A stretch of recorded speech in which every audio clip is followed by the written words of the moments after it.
And now, Joe Bob Summer School and Ice Cream Man on TNT. And so ends Willy Wonka, with Charlie accepting the keys to the Chocolate Kingdom. I should point out that that wasn't originally how the film was supposed to end. The last line of the script was actually, "Yippee!" But Mel Stewart, the director, didn't think that was good enough, so he held everybody on the set in Germany, and he called the writer, David Seltzer, at a bar in Maine, and he told him that he had 1 minute to write a final line that summed up the whole picture. So Seltzer comes back to the phone a minute later, and he gives him what has become one of the most famous ending lines in film. But Charlie, don't forget what happened to the man who suddenly got everything he always wanted. What happened? He lived happily ever after. So, all right, we're back out in the lecture hall, and that movie was kind of a change of pace for us. For those diehards who've been thinking there's something wrong with their cable, hang around for a couple minutes here, because we have guest lecturer Clint Howard joining us to talk about all his excellent movie roles, including the one in our next flick where he plays the nice man in the white coat who drives the ice cream truck and sometimes makes special flavors out of the body parts of murdered children. Is this sick or what? This is sick. Of course, that's why we love it. But before he joins us, I want to remind you that next week is the last week of Joe Bob Summer School. It's Recreational Geography 207, and we'll be watching National Lampoon's European Vacation and The Great Outdoors, and we'll be joined by producer Maddie Simmons, who was one of the creators of the National Lampoon, and travel expert, are you ready for this? Robin Leach is going to be here next week. And then the week after that, yes, the rumors are true, we're moving out to L.A. for good. So we're going to Hollywood, and our very first show is something extra special. I'll tell you about it later. Okay, we're still studying food science here, so let's continue the lesson with the world television premiere of Ice Cream Man. It's that old tale of the neighborhood ice cream man whose goodies include all kinds of yummy things like cockroaches, mice, and eyeballs from previous customers. Let me put it this way, don't order the Rocky Road. Clint Howard usually plays wackos, but this is definitely one of his wackoest roles, so let's do the drive-in totals. We have 7 dead bodies, 1 dead dog, eyeball chewing, waffle iron to the face, head on a cone, heads on ice cream scoops, ice pick through the mouth, kung fu, and the special effects in this thing are surprisingly decent. I give it 3.5 stars. It's also one of the shortest movies we've ever shown, so if you don't like it, it'll be over before you know it. So, roll the film. And don't forget that the ice cream man himself, Clint Howard, will be here in just a few minutes. Clint also happens to be Ron Howard's little brother, and he's in all of Ron's movies, which means he's experienced the full range of on-set catering. He goes from beanie weenies to caviar and back to beanie weenies. So let me tell you, if I had to put up with caviar, I'd be throwing some major hissy fits, though. So is Clint in the house? I think he's in the house. Clint! Clint! Clint! Clint! Clint! Clint! Clint's in the house! Rusty the Mail Girl here, inviting you to visit our Monster Vision website. This is the place to get the scoop on zombies, ghouls, road warriors, or whatever happens to be the late-breaking story on this week's show. Check out our Playmate of the Week, or try your luck at the Monster Vision caption contest and win a free t-shirt. Or visit Joe Bob's mailbag page where you can see your favorite fan mail of the week. To find us on the internet, go to tnt.turner.com/monstervision. I'll be waiting.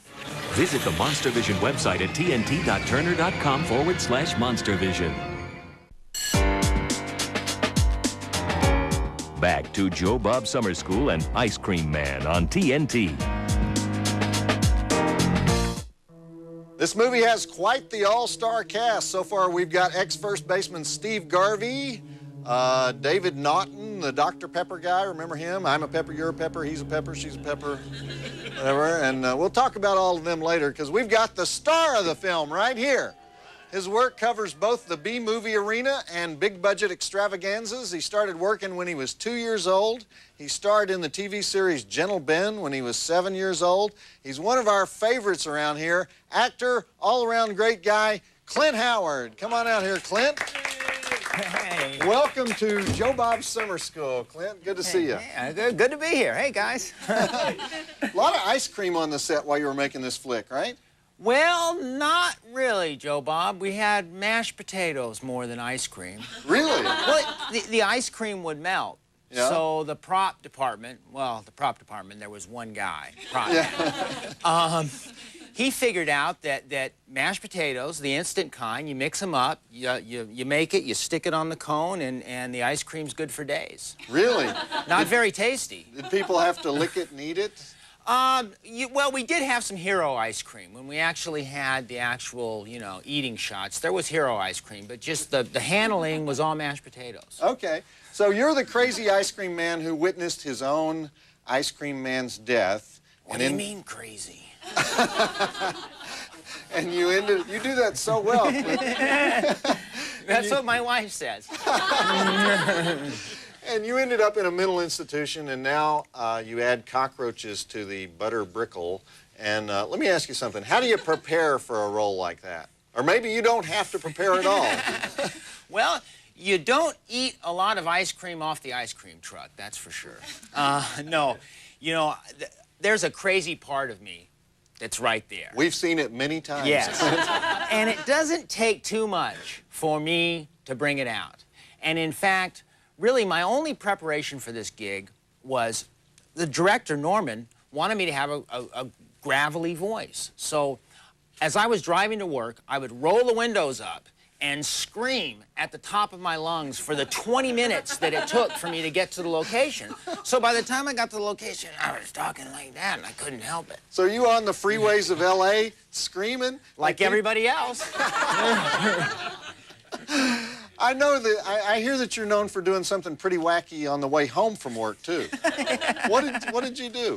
Well, it actually started with a horror movie that I worked on back in 1980 called Evil Speak. I love Evil Speak. Evil Speak. One of my favorites. I want to ask you about that later. Yeah, Evil Speak was a good movie. Oh, very good movie. But anyway, I had the bloody clothes from Evil Speak, and they just looked too cool. So I told the wardrobe woman, Lynn, I said, Lynn, I'm taking these home with me. I got to show them to my buddies. So in the full-on bloody costume and the full-on blood from the third act finale of Evil Speak, I drive home on the freeway. And I'm only expecting to entertain my friends. I didn't realize it. I didn't think that I was going to entertain all the people that I was passing on the freeway. See, because as I'm driving along, these people are looking at me, and in fact, on the Ice Cream Man, and I did the same thing. It's kind of a tradition, a Clint Howard tradition. I'm driving home, and I'm just getting ready to pull off the off-ramp in Burbank. It's where I live, a very humble little town. And I pull next to this minivan filled with kids. And the mother, the woman driving, she kind of glances over her shoulder and sees me. Now, I'm in that white costume, all bloody, and she absolutely freaked. She sprung to her feet from the driver's side of the minivan. She bolted across to the passenger door and locked the door and gave me this kind of, not dirty look, but kind of like, don't come close to my children. So, it's fun. It's entertaining for me. Oh, it's a barrel of laughs, Clint. I wish I'd been there.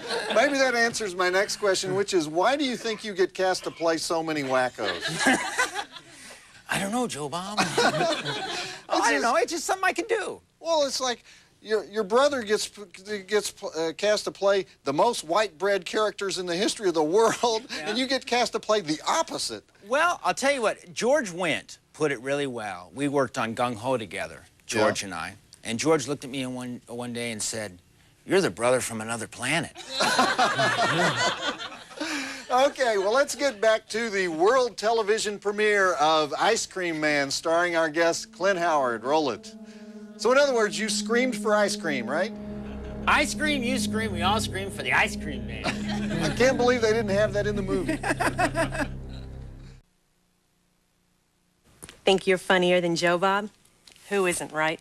But can you prove it? Then enter the Monster Vision Caption Contest and try to make the six-headed jury laugh. And no, I'm not one of the heads. What do you win if you slay them with your caption? How about this incredibly collectible t-shirt? To play, go to tnt.turner.com/monstervision and look for the Caption Contest link. And may the best man, woman, or mutant win. Everyone's eligible. Oh, except Joe Bob. We've heard enough from him, don't you think? Play the Monster Caption Contest and win a free t-shirt at tnt.turner.com/MonsterVision. Back to Joe Bob Summer School and Ice Cream Man on TNT. There are no bad days, Gregory, only happy, happy, happy days. Did I do that right, Clint? Yeah, that's pretty good, Joe Bob. Clint Howard, star of Ice Cream Man, is our guest lecturer tonight. And by the way, one of my favorite Clint Howard roles is in a movie we showed here last summer school, The Wraith. In fact, you have my favorite line in the movie. You know which line I'm talking about? It's gotta be, it's an evil spirit, man, and it ain't cool. Actually, no, that's a good line, but that's not the line I was thinking of. The line I was thinking of is, you lose the race, you lose your car. Agreed? Oh, what was your very first acting job? Okay, I was 2 years old, 1961, an episode of The Andy Griffith Show. I played a character called Leon. Yeah? Yeah. Were you related to your brother? No, I was just I was a townsperson. You know why? Because that would be unbelievable that the two of you were related. Thanks, Joe Bob. No, I was just a townsperson, and it was really by coincidence. I happened to be on the set being babysat that day. Mom would normally not be with Ron. Mom was normally home with me. But my dad had an acting job somewhere, and so Mom had to watch Ron, and I came along, and the director saw me on the set and said, oh, that's too cute, because I would wear my little cowboy outfit. You know, I would play in my little cowboy outfit, and they basically just picked me up and put me in a sequence. And I did a little bit with Barney where I hold up a peanut butter and jelly sandwich, and he goes, not now, Leon. and from there, I did 5 or 6 episodes of The Andy Griffith Show, and by that time, I was 3, and I had an agent, and I started wheeling and dealing in show business. Really? You had an agent at the age of 3? Oh, yeah. Marguerite Ogg was her name. Marguerite. Yeah. So how do you account for both you and your brother Ron being among the few former child stars who didn't turn out to be like major burnout drug addicts? That always happens to child stars. Yeah, well, there's a simple answer to that, and that's Mom and Dad. They are such... Close-knit family. Yeah, and they are just people of the earth, down-to-earth, regular people. I mean, my dad is a farm boy, and my mom is the daughter of a butcher. Ooh. The daughter of a butcher.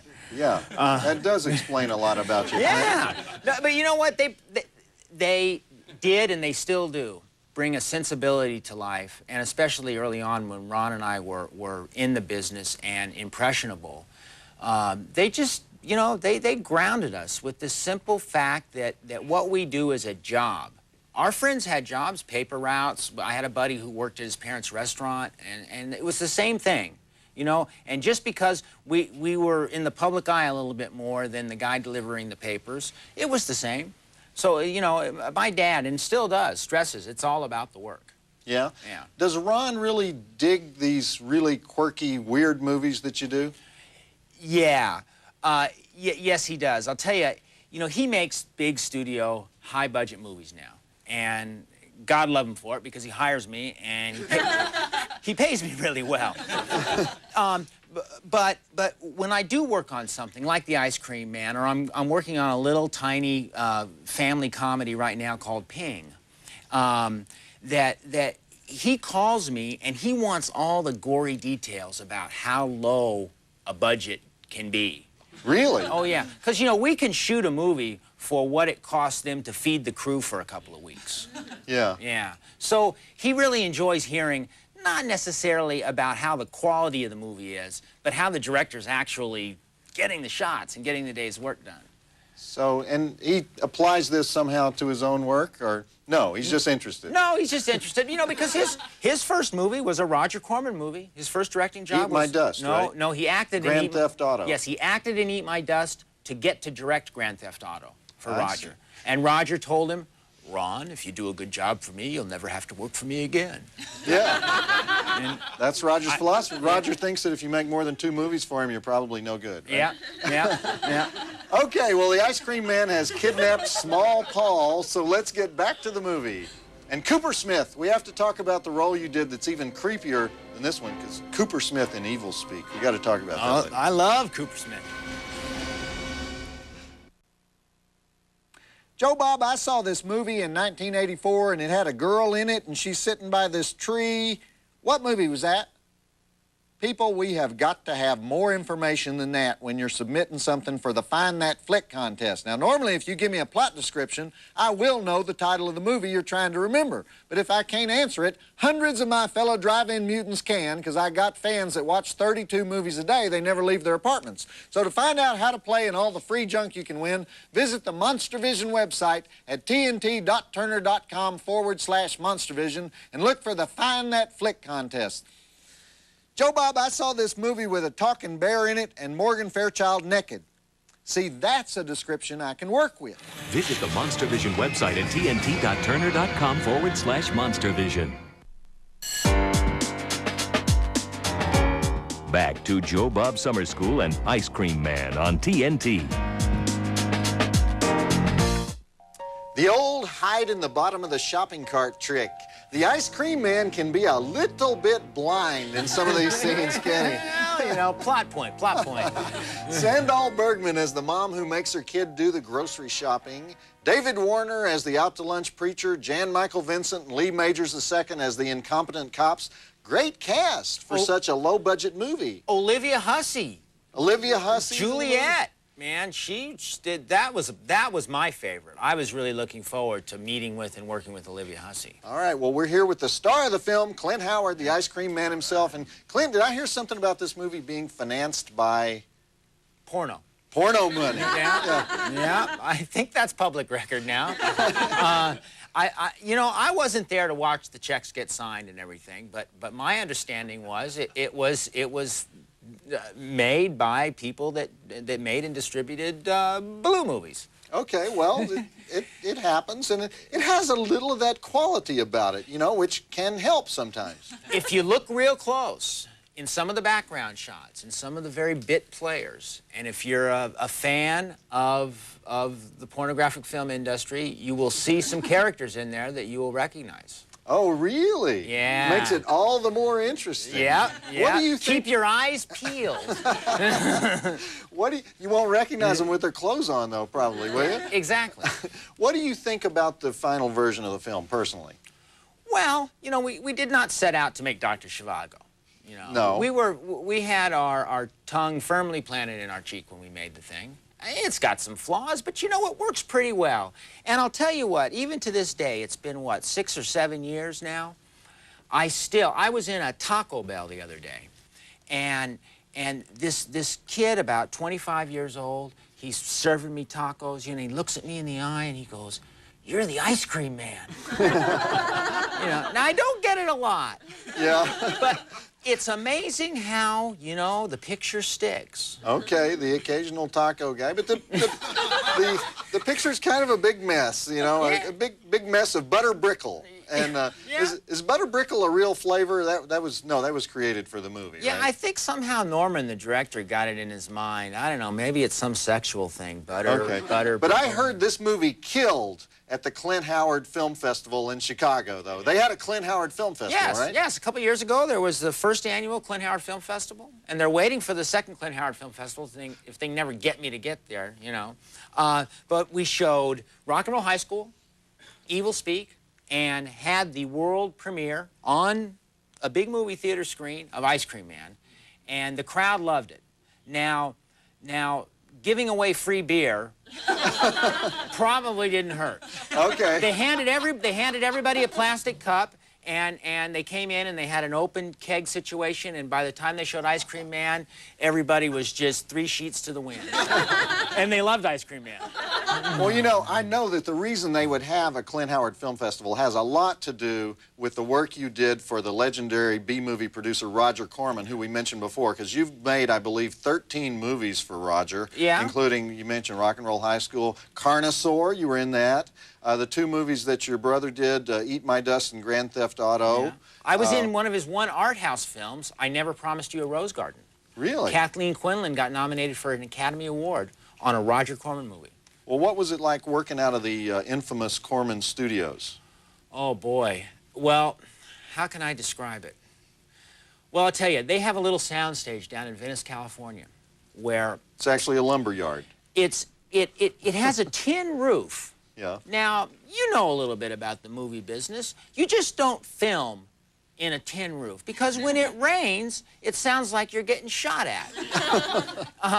You know, I enjoy it. I like making guerrilla movies, and Roger is the quintessential guerrilla filmmaker, and I personally have continued to act in them. First of all, you know, he pays. The check's always clear, and to me, there's always kind of an exciting gamble about quite possibly working for the next Martin Scorsese or Francis Coppola. Yeah, because a lot of great directors have come out of the Roger Corman Yeah. film factory. Yes, and I've worked for, what, 10 or 12 different directors. And not one of them outside of Ron has really graduated, but they're all kind of working their way up in the business, and maybe they'll remember old Clint when it comes time to, you know, make a big studio picture. Okay, well, we're going back to the movie, and we'll talk more at the next break. So when are you going to start directing? You could just go over to Roger and say, I want to direct, Roger. You know, I could, but I love to play golf, and I love to take naps. and when you're a director, golfing and napping is definitely out. Okay. I don't know, maybe someday. All right, well, and we still haven't discussed Cooper Smith. Don't let me forget that. One of the best pig stampedes ever filmed. Woo!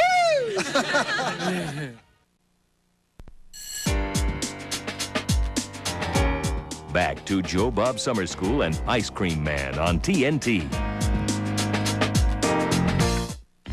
This movie may set the world record for flashbacks. We've had about 19 flashback sequences in this flick so far, and the illusions of this movie are subtle but profound, like the Pied Piper and the Boy Who Cried Wolf, and I believe there are references to Milton's Paradise Lost in this movie. Are there not, Clint? Well, yeah, and there's also me going, every day is not a happy, happy, happy day. That's right. Yeah. You do that many times. Clint Howard is here with us. So tell us what you're working on now, Clint. You're doing 2 movies, one big budget movie and one little budget movie, right? Yep. I am currently filming a little family comedy called Ping.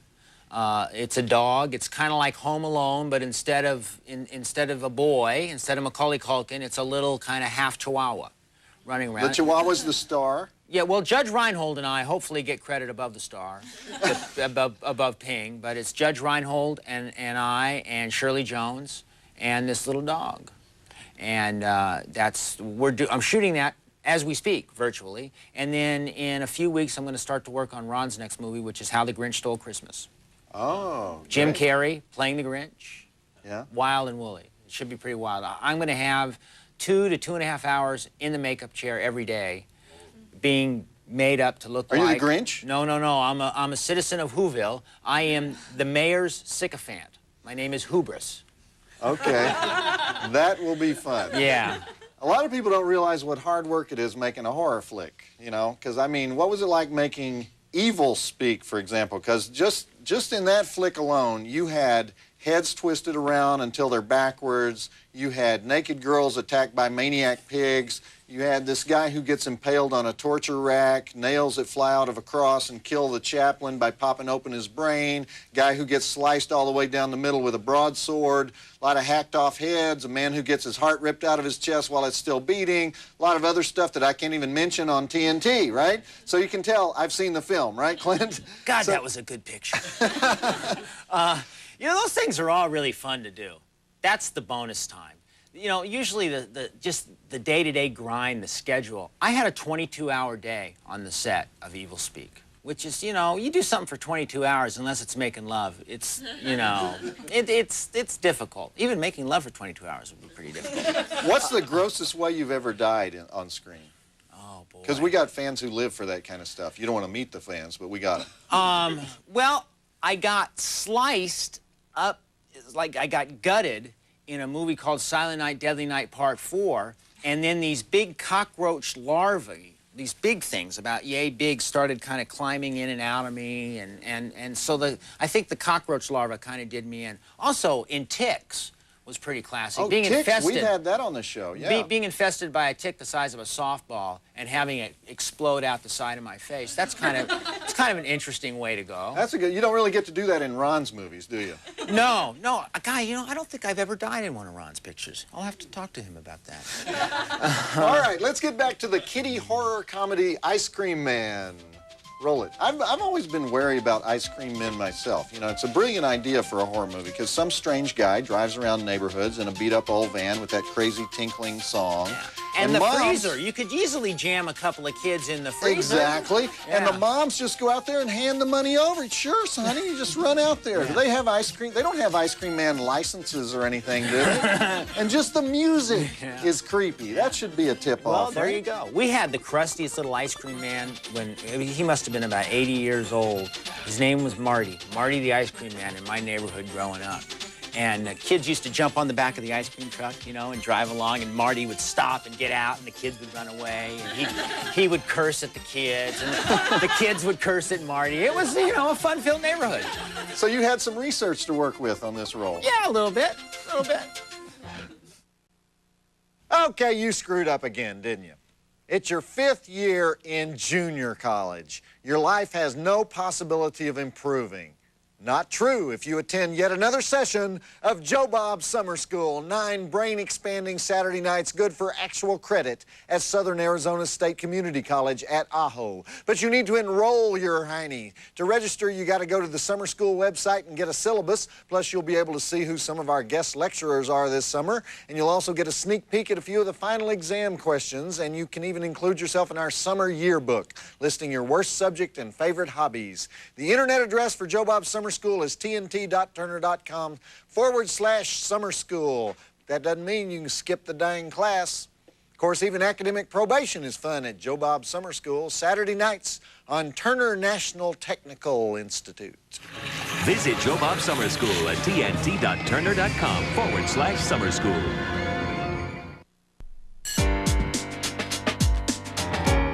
Back to Joe Bob Summer School and Ice Cream Man on TNT. You killed David Naughton. You killed the Dr. Pepper guy and served his head in a waffle cone. Yeah? I mean, he had it coming to him, you know, ever since that song Making It from the late 70s. Remember that song he did? I play golf with David quite often. okay. He's a really nice guy, and I think he looks at me kind of funny when we're, you know, out there playing because of the Ice Cream Man. Really? Yeah, Okay. yeah. Clint Howard is here with us, and, you know, I think that David Naughton head is pretty realistic. In fact, I think it's better than all the heads that they used in Total Recall. Remember, that was like $1 billion flick. Yeah. So what was it like working with the heads? There are several heads that you had to use in this picture. Yeah, the guy, God, I can't think of his name. He was a nice young guy. Just one guy made all the heads, and he took great pride in his work, and the heads turned out great. The problem that we had, low-budget movie, we only had one copy of each head. So we had to treat the heads like they were gold. In these big studio movies, you can just kind of, you know, they've got replacement heads. And in Ice Cream Man, we had, you know, one head, and if you dropped it, it was like, oh, jeez, there goes our head. So there were times when I had to handle the heads, and I had to throw the heads and stuff, and this poor guy was standing off camera. The guy who made the heads? Yeah, oh, of course. He didn't have any help. I mean, he was catching the heads as I was throwing them off camera. And, of course, I'm fairly athletic, and I can pretty much throw the head where I want it to go. I mean, pretty... Okay, so you could keep that going in your mind while you were acting, as like, make sure to get the head to the guy. Yeah, but you know what? I also was kind of playing with them. I'd throw one kind of low and away. And I threw one kind of up and out. And, you know, he was like having to do the catching thing, you know. Hey, whoa. Okay, Clint. Clint, we have a gift for you. All our guest lecturers on Joe Bob Summer School get a book. And since tonight is Food Science 201, and since you live in California, we got you this one. It's a restaurant guide to L.A. Now, it's 11 years old. But I'm sure some of the restaurants are still open. Yeah. So... Well, thank you. Thanks. I will treasure this for minutes. Okay, thanks for being here, Clint, and hope to come back again sometime. We got many of your movies on this show. I would love to come back, Joe Bob, and thanks, class. Okay, time for the chilling conclusion to Ice Cream Man. Roll it. Do you like what I just said there? Chilling? Chilling? Chilling conclusion. Chilling? Chilling? Well, it's not an English picture. It's chilling. Chilling conclusion. That's what I said, Clint. Chilling, and it's ice cream, and I do stuff a guy in a freezer, so you could consider it a chilling ending. That was the point. Yeah, well, you did it. You nailed it. And I'm going to go home and read my book. Who is this guy? Is he still alive?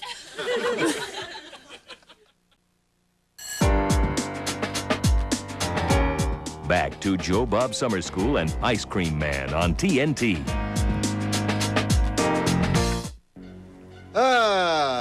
Did you notice the scene where the ice cream man jumps off the truck and knocks out both cops with 2 ice cream scoops? I don't think so. Man, was that movie a mess or what? Half the time I couldn't tell what was going on. But I'd like to thank tonight's guest lecturers, Wolfgang Puck and Clint Howard, the ice cream man himself, and remind you that next week's class here at Joe Bob Summer School, our last class of Joe Bob Summer School, is Recreational Geography 207. We'll be watching National Lampoon's European Vacation and the John Candy, Dan Aykroyd comedy, The Great Outdoors. And our guest lecturers will be producer and National Lampoon creator Matty Simmons, and of course, travel expert Robin Leach. That's it for me, Professor Joe Bob, reminding you, in the words of Willy Wonka, candy is dandy, but liquor is quicker. Did you guys hear the one about the guy who's broke and he's stuck in an unhappy marriage? And he decides to solve both problems by taking out a large insurance policy on his wife with himself as the beneficiary and arranging to have her killed. So a friend of a friend puts him in touch with an underworld figure who goes by the name of Artie. And Artie explains to the guy that his going price for snuffing out a spouse is $5,000. Well, the guy says he's willing to pay that amount, but he won't have any cash on hand until he can collect his wife's insurance money. So Artie insists on being paid something up front. So the man opens up his wallet and he shows the hitman a $1 bill. And Artie sighs and he rolls his eyes and he agrees to accept the dollar as a down payment on the hit. So a few days later, Artie follows the man's wife to the local Safeway grocery store, and there he surprises her in the produce department, and he proceeds to strangle her with his gloved hands. And as the poor woman draws her last breath and slumps to the floor, the manager of the produce department stumbles onto the scene, and Artie has no choice but to strangle the produce manager as well. But unknown to Artie, the entire thing is captured by hidden cameras and observed by the store's security guard, who immediately calls the police. Artie is caught and he's arrested before he can leave the store, and after intense questioning at the police station, Artie reveals the whole plan, including his financial arrangements with the husband, which is why the next day in the newspaper, the headline says, "Artie chokes 2 for $1 at Safeway." Long way to go for that joke, wasn't it? Joe Bob Briggs reminding you that the drive-in will never die. 2 cannibals meet one day. Cannibal joke. The first cannibal says, "You know, I just can't seem to get a tender missionary. I've baked them, I've roasted them, I've stewed them, I've barbecued them, I've tried every sort of marinade. I just cannot seem to get them tender." And the second cannibal says, "Well, what kind of missionary do you use?" And the other one says, "Well, you know, the ones that hang out at that place at the bend of the river. You know, they have those brown cloaks on, rope around the waist, and they're sort of bald on top with a funny ring of hair on their heads." And the second cannibal says, "No wonder, those are friars." What do you call a cow with no legs? Ground beef. You knew that one.